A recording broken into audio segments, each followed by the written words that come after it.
Yoga is one of those things where it really is quite schismed. There are so many different styles, so many different attitudes, and so many different ways that we can approach this, that it's worth to have a look at what yoga actually means to you.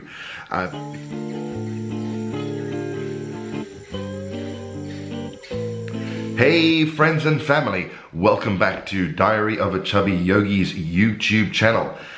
For a start, I would like to send out a big thank you to everyone that has subscribed and liked and commented on the videos so far. I can't tell you how grateful I am for that. The feedback has been wonderful, and I hope to continue to be able to give you guys great content that we can all benefit from. This is going to be a bit of a community thing, so please feel free, subscribe, comment, like, let me know what you think, positive or negative. I know there's going to be some people out there who are going to hack at me, but go for it. You know what, this is how we live, this is how we learn.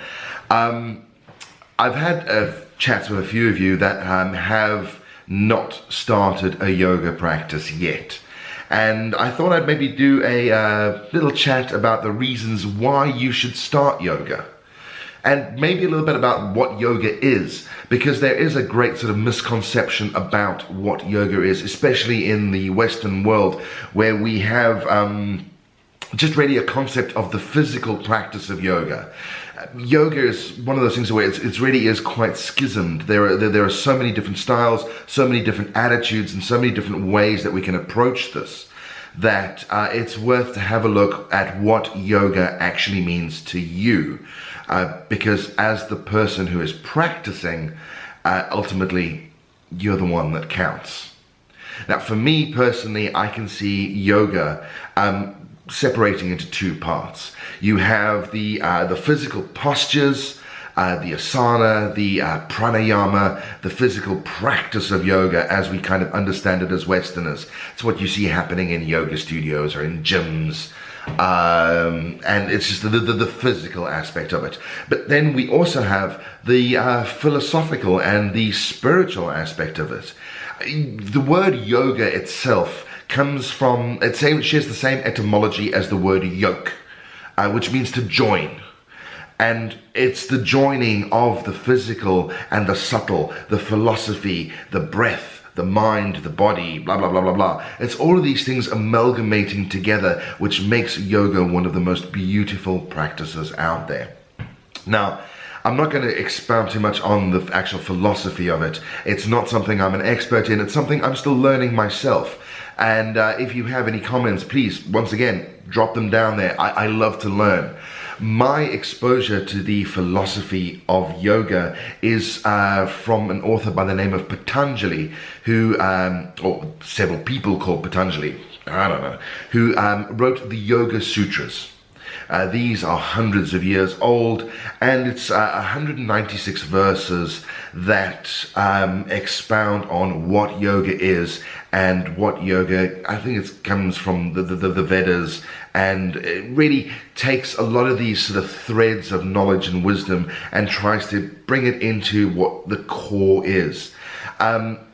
Through this, Patanjali gives us the Ashtanga system, the eight-limbed system. These are a list of ethics, self-observances, the physical aspects of it, the pranayama, sensory withdrawal, all of these things helping you find concentration and meditation, which help lead you to that peace or nirvana, that enlightenment that so many people feel yoga, that's what it does. But it's simply starting with little things like non-violence. And by non-violence, I don't just mean vegetarianism or not wanting to slap somebody on the back of the head on the bus as they're chewing loudly, but also non-violence to yourself, treating yourself with a certain compassion, especially when doing things like the practice of yoga, like the physical practice of yoga, and not forcing yourself into positions that you are not necessarily able to do yet, and being happy with who you are and where you are right now. Also things like non-stealing, truthfulness, moderation, and just trying to be a generally good person. It also starts to expound on things like being clean, not just physically, but also in your eating, and just taking care of yourselves. I mean, also self-observation, being able to look at yourself and look at yourself objectively, not just criticizing who you are and what you think you are, but actually, prime example, the Temple of Delphi, and people talk about the body being a temple, but this is something I love, is one of the greatest temples in history. Emblazoned upon its dormer, it said, "Know thyself." And that is probably one of the greatest things you can do, is to start actually objectively looking at who you are, what you are, and seeing if you are happy with that and how you wish to grow, how you wish to progress, if you wish to do that at all. Choice is yours. But back to the reasons why to practice yoga.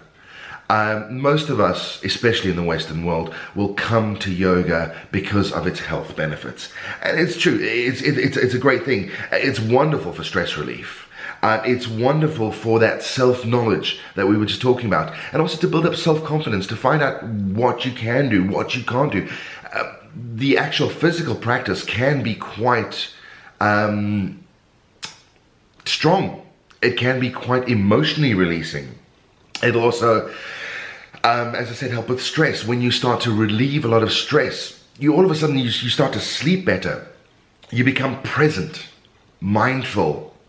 You start to look at the world around you with a different light, because all of a sudden you're not necessarily living in the past or living in the future. By discovering that breath and finding a good strong breath, you start to live in the moment, and by doing that, it can only help you. It helps with posture, flexibility, mobility, strength. All of these things sort of culminate and make you one of the better versions of you that there can be. One of my favorite reasons for getting into yoga, actually, funny enough, comes from all bloody places, a Dan Brown book. I forget which one it was, but he winds up in a relationship with his companion on one of his journeys, is a yoga teacher. And I remember the book culminates with them having this romantic thing. And the line was something along the lines of, well, you've never had sex with a yoga teacher.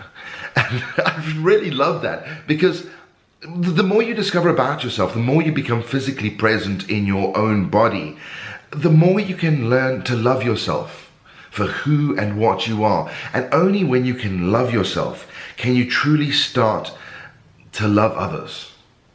Otherwise, you're just trying to fill in gaps. But now I'm just expounding a little bit too weirdly, and I don't want to waffle on forever, because I have a tendency to waffle on forever. But friends, I'd like to know from you, and please comment, let's go. What does yoga mean to you? Do you have a yoga practice? Would you like to have a yoga practice? And ultimately, what would you like to see from this channel? I'd really like to hear from you, so we can start to build things that people can actually use, that I'm not just putting stuff online to satisfy my own ego, but that as a community, we can continue to build this and make something cool. Yeah, that's pretty much it. Subscribe, like, do the things. Go in peace. Be awesome to each other, and I hope to hear from you soon. Namaste.